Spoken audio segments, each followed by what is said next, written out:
Hello, pursuers. Welcome to another episode of the Pursuit of Happiness podcast.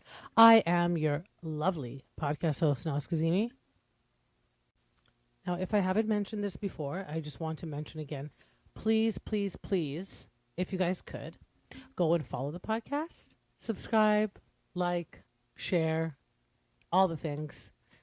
The podcast is doing really well, better than I expected, but obviously it could always do a bit better. So if you guys don't mind sharing it, letting your friends know to listen, obviously some people are going to love it. Some people are not going to vibe with it, and that's totally fine. Okay. But if you guys could help me spread the word, I would greatly appreciate it, considering I don't have all the marketing means in the world as well. With that being said, thank you for joining me today for another episode. We are going to get into VPR. We all know what that is, Vanderpump Rules, right? So, first of all, what are you guys thinking of Vanderpump Rules? I have to say that me and my daughter are loving it. It is so good. I am so glad that they decided to do a revamp. And part of that is because it's just been so fresh to see new faces, right? I mean, we can all agree on that. I have missed a few episodes of it. So I have episode 6 here. I have episode 7. And I have episode 8. But I think that the one that has the most, where I talk a lot about it, would be episode 6. So let's get into it. Vanderpump Rules season 12, episode 6. It's left off with Angelica and Shayne making out on the dance floor. You guys, I didn't even realize that we had to go back this far with Vanderpump Rules. Wow. But anyways, this one episode is going to be all about Vanderpump Rules. So let's get into it.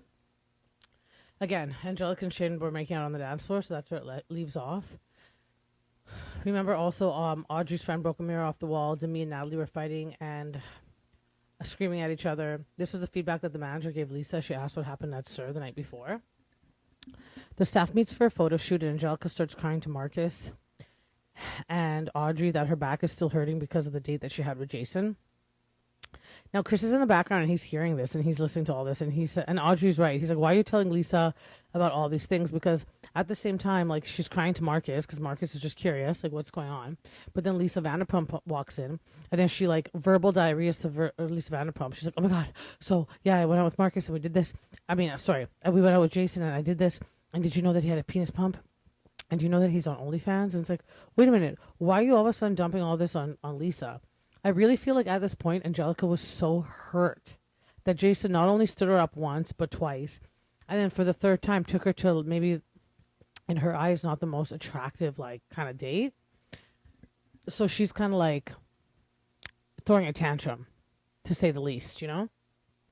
Because it's like, why are you telling your boss all this stuff? Like, she doesn't need to know. You know what I mean? This is the girl that fell when she was walking into the thing, that first photo shoot, right? So let's not forget that. And yeah, my opinion has changed of her. I first thought that she was really innocent. I still think that she's not as exposed to the world as most of us are. But with that being said, because of the fact that she's not as exposed, she's also really manipulative and calculative, and she thinks she knows so much more than other people. But it's like, you don't. Just because you're exposing someone who has a penis pump does not mean that, like, you're so cool. Again, I'm going to say this again. I've said in other episodes, being in the sex entertainment when I was a lot younger, people use penis pumps for various reasons. It's not just because they can't get a boner. In fact, the last thing that they would want to do is expose that it's because they can't get a boner. They wouldn't just leave it laying around, you know? But when it has to do with, like, sexual play, which I still don't like Jason, and I think it's weird saying that, but I'm just being honest. When it has to do, like, it's just laying around like a piece of underwear. Like, no one cares. Like, calm down. It's like she's never seen one before. Like, she really hasn't. She goes from crying about her back hurting to all of a sudden exposing that they have a penis pump and they're on OnlyFans. Like, who are you? And again, even in my notes, I'm like, by the way, penis pumps are not just for people who can't get erections. And this is exactly what I mean by she's too innocent, but she's also a freaking troublemaker. Angelica is so heartbroken about this, and it's so obvious. Like, get over it, girl. Like, because he obviously has. Another thing I don't understand are Marcus and Shayne for the photo shoot. Like, who is Shayne to the, like, is it just because he's Marcus's friend? It's just so weird to me. I don't understand who Shayne is to all of this, and why Lisa would, and I don't think that he's bad. I'm just saying I just don't understand his place when he doesn't work at SUR. He doesn't even drink, and that's fine too. But I'm just saying, like, again, I don't understand where his place is in all this, you know? So the staff start talking about the penis pump. Oh, God. More particularly, Chris is confronting Angelica about it. And then the customers at the bar are listening in this as well. Like, that one guy, did you see him, like, turn around and just smirk? And he's looking at Angelica. And he was an older guy, too. So, you know, he heard penis pump, and he's like, oh, yeah. Like, that was just, like, that's where, like, I feel like Lisa is going to start getting, like, a little bit angry and be like, okay, this is where it needs to end. Because now, like, the entire staff is starting to hear this, you know? When Chris is confronting Angelica, she's like, well, it's your girl that said it. It's like, girl. And when I say girl, I'm referencing Angelica. Like, Audrey was your friend. She said this to you in private because you were potentially dating Jason and she's dating Chris. Like, and then you're being bratty and, like, sassy and snarky about it, and you're throwing Audrey under the bus. Like, this is not how you're going to be winning the situation or any friends. Like, in fact, you've lost. You've lost it all. Because not only are you a dumb wit and you're, like, telling everybody about a freaking... Again, I think I've said penis pump more times than I really ever needed to in one sentence, okay? Lisa has a conversation with Demi and Natalie about their issues. Demi says that she loves Natalie, but she doesn't like her. And that triggers Natalie because her mom would tell her the same thing growing up. And it hurts her to know that where people stand with her, that there's no clear lines, and I understand that. I think Natalie's at a point where she has no relationship with her mom, and I think based on what I just heard her say, it could have been based on the fact that her mom's not really clear about her feelings, and like that's a mom. Like I can never imagine telling that to my daughter. Like regardless, like she's loved, but everyone has their own communication style, and you can really see how it affects people and in their relationships later on. With that being said, I don't think Natalie's at all playing a victim. I just think that she just gets triggered by stuff like that, so it might be harder for her to take. And if anyone really wants to call themselves her friend, they should be able to kind of hear her say that and then maybe readjust how they speak to her. Like, why not? Why not just be a bigger person in that one aspect, you know?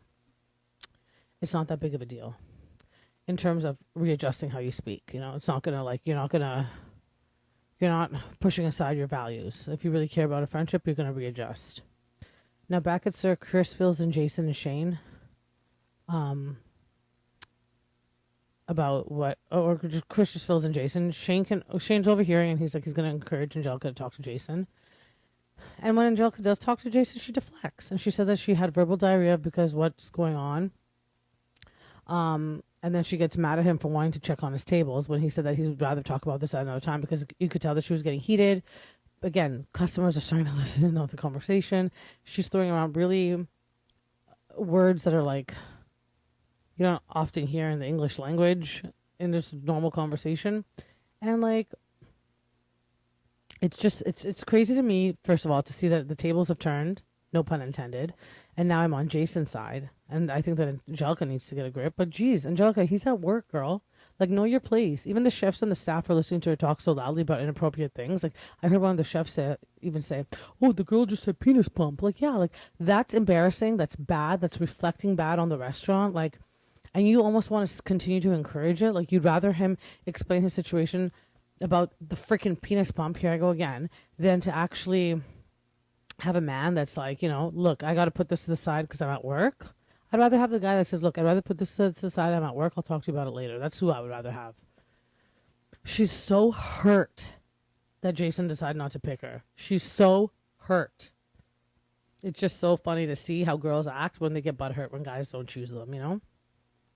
This is exactly why girls are scary. And I'm a girl and I'm telling you. Shayne and Marcus alone have a good dynamic. You can see a true, genuine friendship when it's only the two of them, and that's nice to see. I love Shayne's honesty about his sobriety. 12 years no meth, 12 years no fentanyl, 12 years no alcohol, 2 years no weed.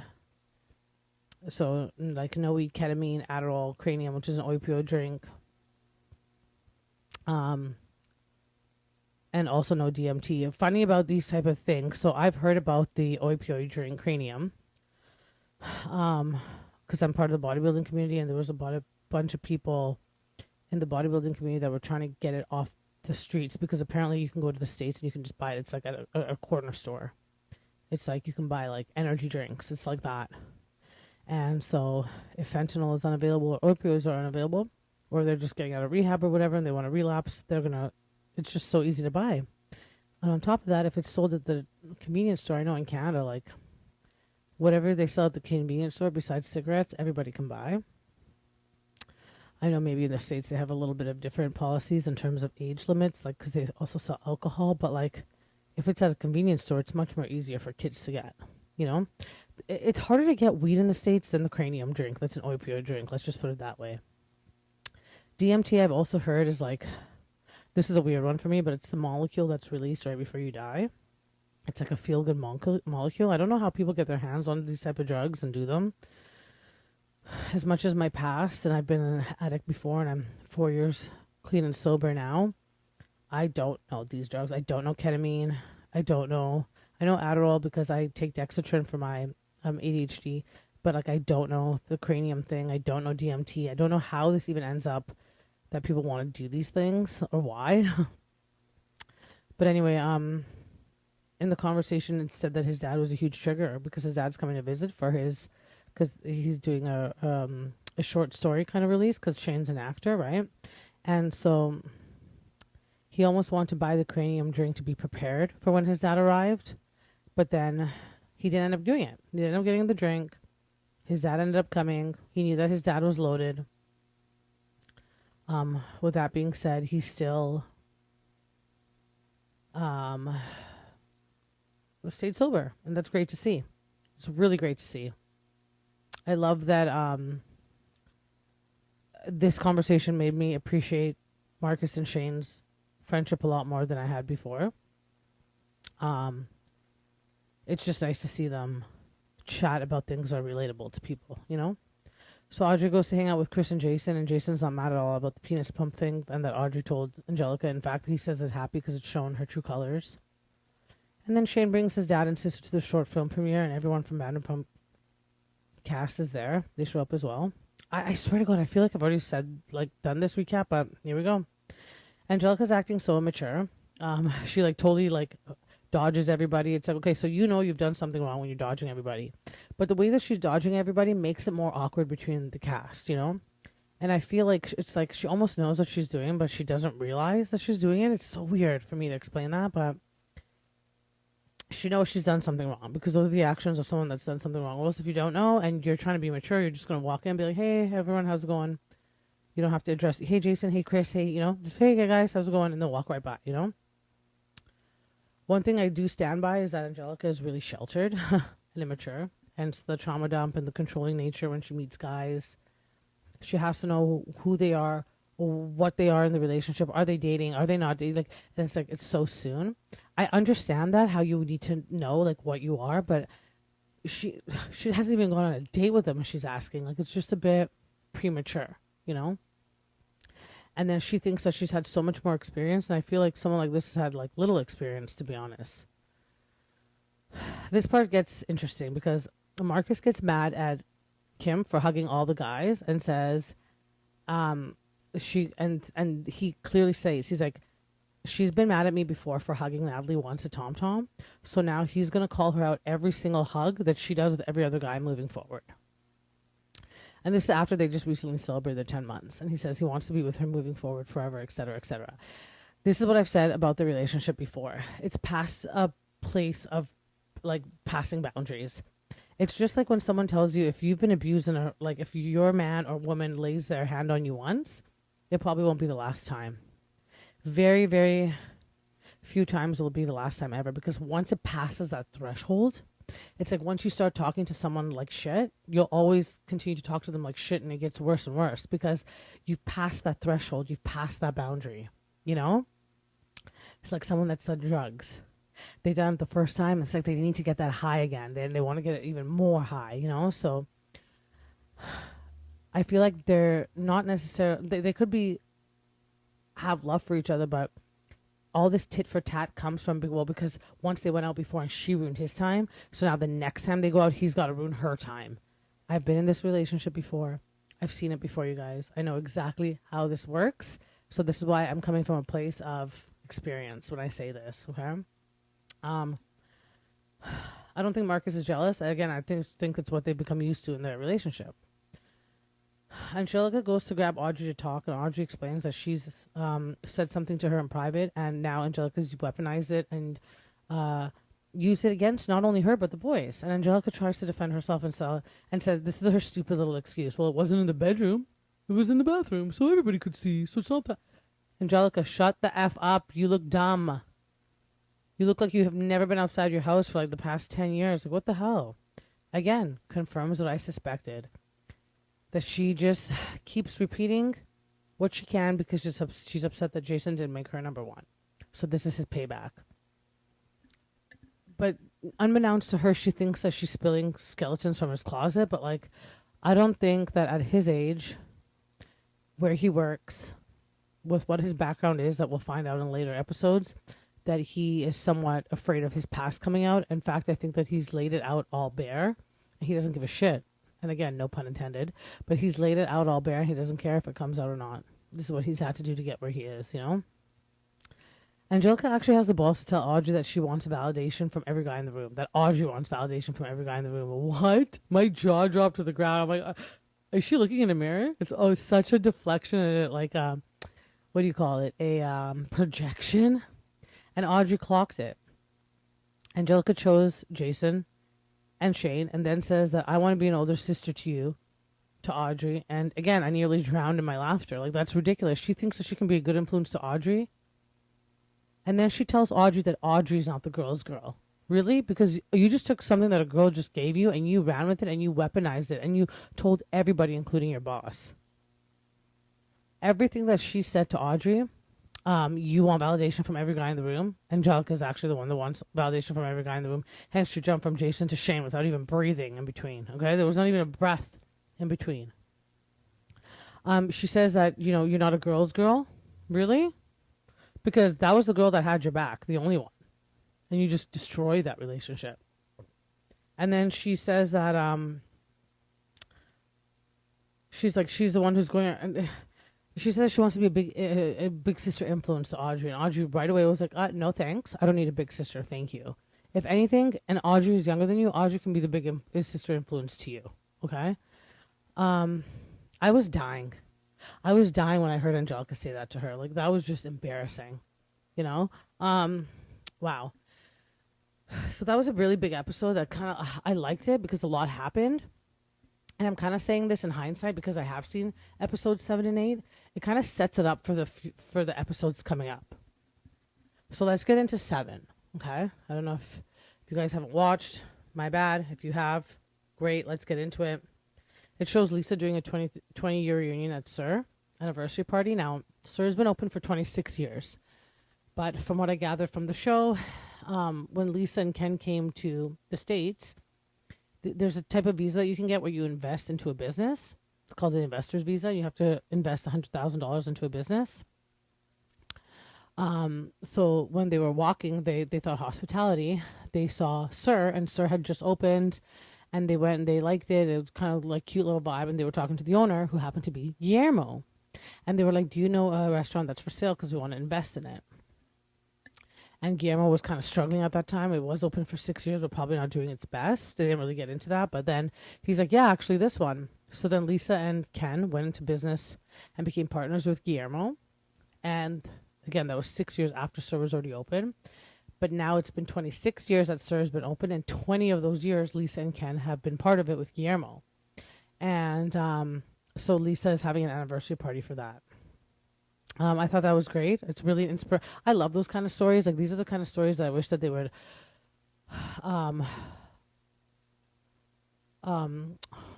foreplay, just show us a little bit more, put on the forefront a little bit more, expose a little bit more, inspire us a little bit more with, because it's so nice to see these kind of stories, you know?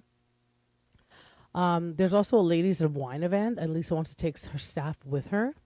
Because she wants, obviously we need some production time. So we need stuff outside of SUR with the entire cast. That's the only reason why I figured why she would want to take them. Because if it is that important to her, crazy. But at the same time, kind of get the cast together, get them a little bit more, and still serving, but in a different environment than SUR. And just kind of take them outside of their element a little bit, you know? Then it goes to Marcus. Marcus says that he got jealous when Kim hugged Chris. And I kind of rolled my eyes a bit. I'm like, yeah, that's just what you're saying. That's not really what you think. Again, the episode before I even said it, they're just so used to doing this to each other in their relationship that it's a tit for tat that's gone like way beyond. Now it's like sliver for sliver, you know? And even Marcus admitted that the relationship has gone to a toxic point. Shayne meets with Angelica for lunch and non-alcoholic drinks, and they talk about being toxic. I think Angelica is the most toxic person ever on that show. More toxic than Tom Sandoval. Okay, you guys, like, and right underneath everyone's noses. And I think even Shayne clocked it, but he didn't necessarily say toxic. He was just like, you know, she's like a firecracker. Like, she can be this way one second and that way another, untamable, like, just. And because he's sober, I can see how that could kind of like spark his adrenaline, you know? I think he just wants something that will get his adrenaline going, to be honest. Demi pulls Lisa to the side and tells her that Jason didn't show up for his shift, which obviously, pisses off Lisa.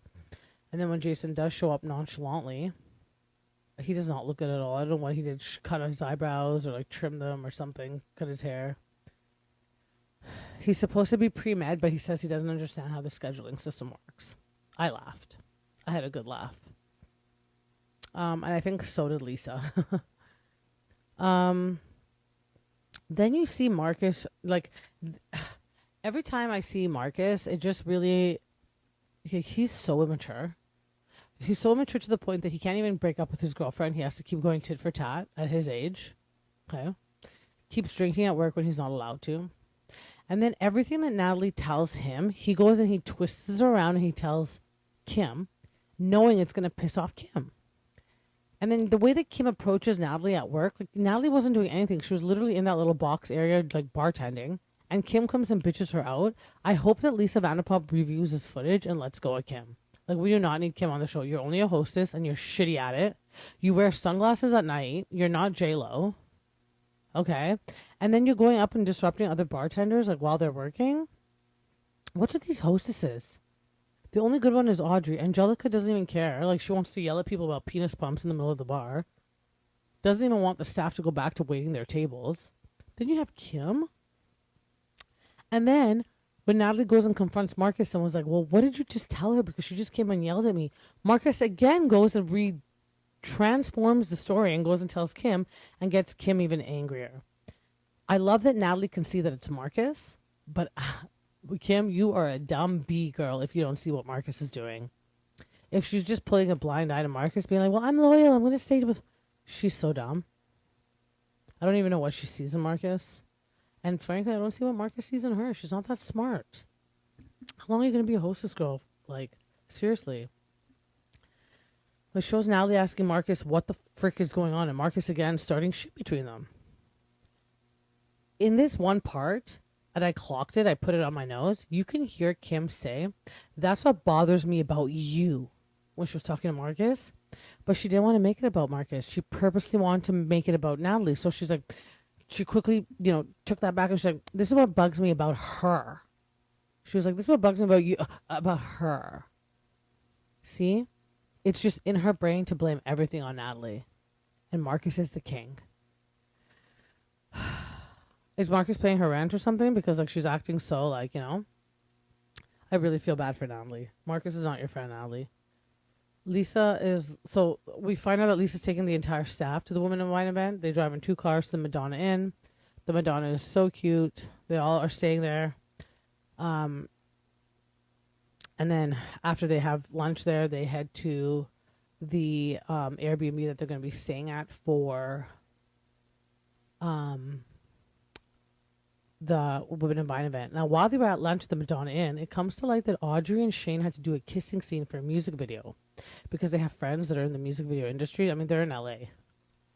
But no one told Angelica. So Angelica starts acting sour. She's like, what? They could have told me? Like, all the people here, you guys have to do it with each other? Girl, this should just prove to you that no matter who you pick at that bar, they all have each other's backs. Like, you're the last on the totem pole. Okay? Like, you're the last. Angelica went so quiet. And then she's now teaming with Demi and Kim because apparently Kim and Marcus are single for this event. How convenient. It's so funny. So for this event, they're broken up. Anyways, just watch. It changes.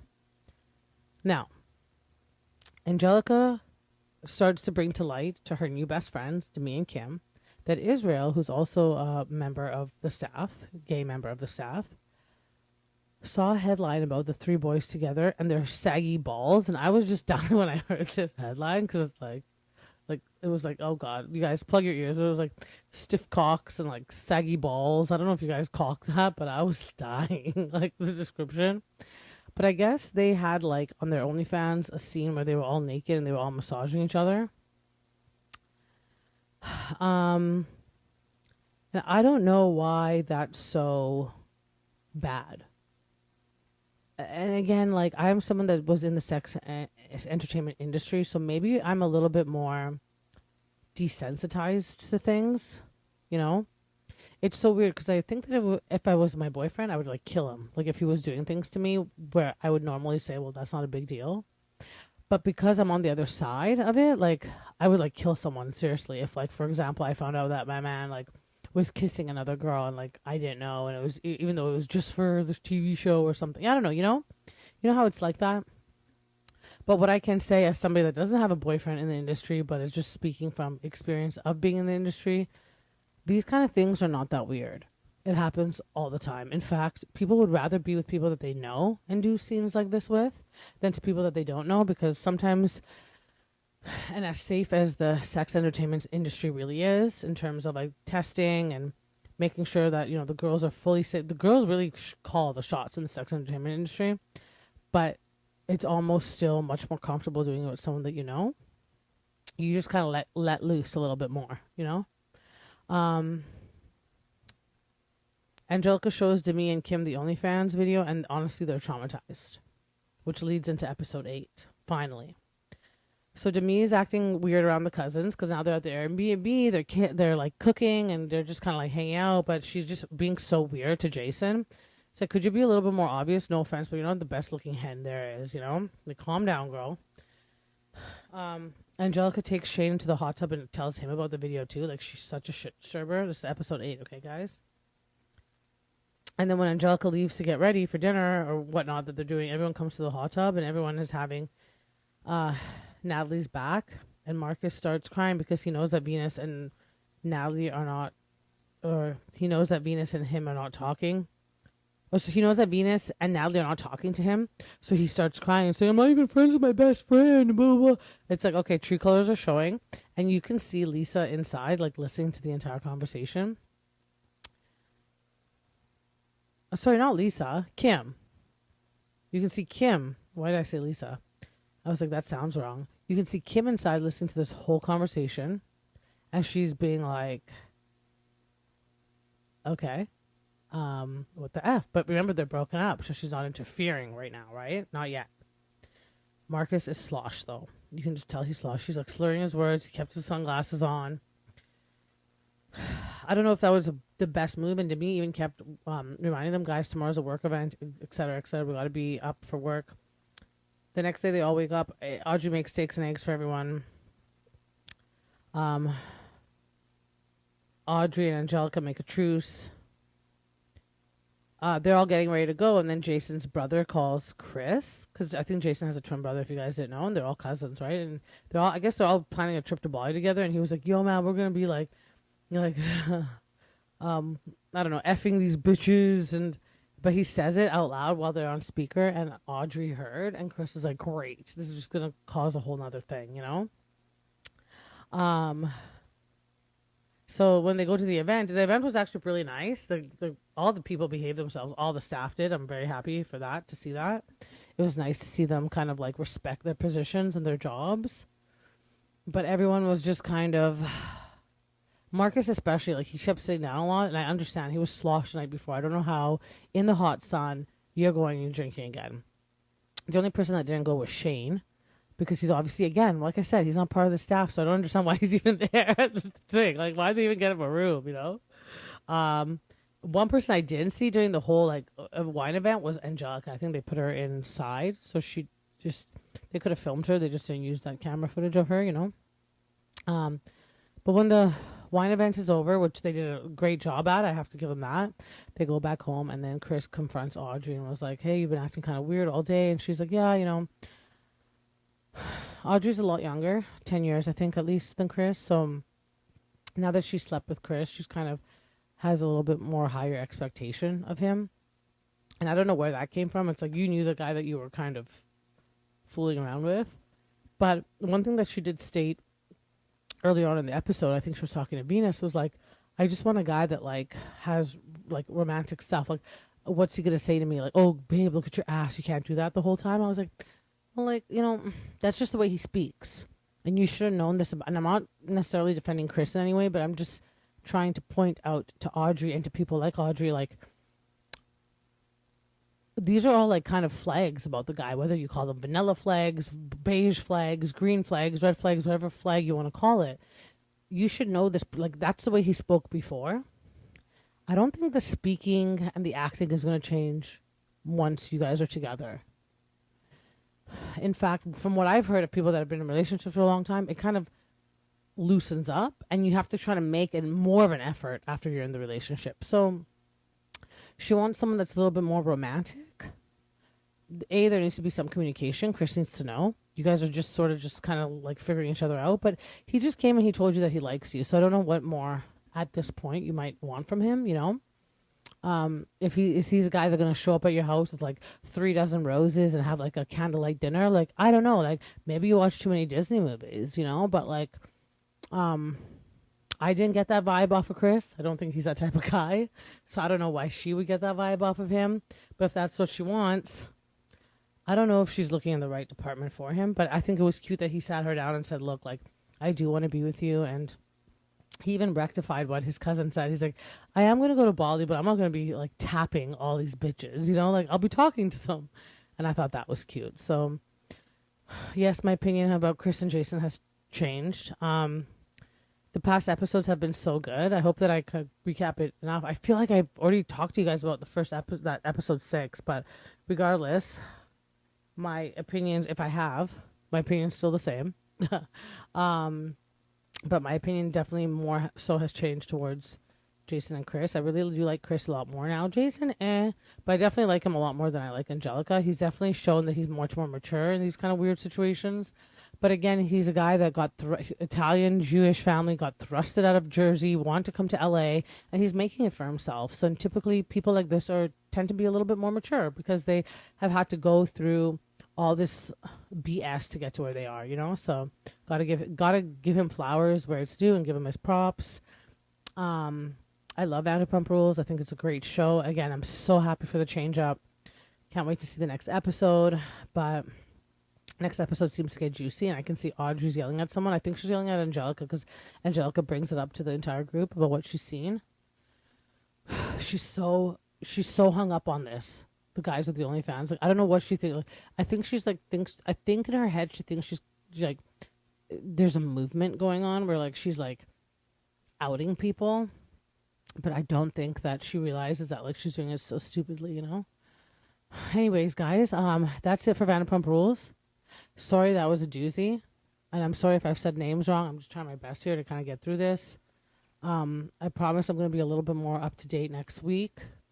Just a reminder, I am going to be traveling for about a month, so I'm going to do my best to stay on top of everything and watch everything. Yeah. Check me out on YouTube. You're going to see more of my traveling journey on there. And again, if I've mentioned this, and I'm going to mention it again, or if I haven't, please subscribe, like, follow my podcast. I would really appreciate it. On Apple Podcasts, on Spotify would be great too. If you guys could do that for me, I would greatly appreciate it. Please follow me subscribe to my YouTube channel. I would appreciate that too. You can find me on all my socials. It's all in the show notes. If you have questions or just want to reach out, please feel free to do that as well. I would love that. I would just love to connect with you guys and see what you guys think. Yeah, and please share the podcast. I would love for people to hear me. I will have a personal one coming out in the next couple of days.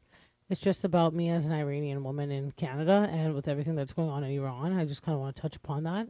But yeah, other than that, thank you. I'm going to probably do the Valley first, Persian style, and then I'm going to do my personal Persian episode. So that'll be over the weekend, okay? Thanks again, guys, for keeping up. And pursuers, you are the best. I will see you next episode.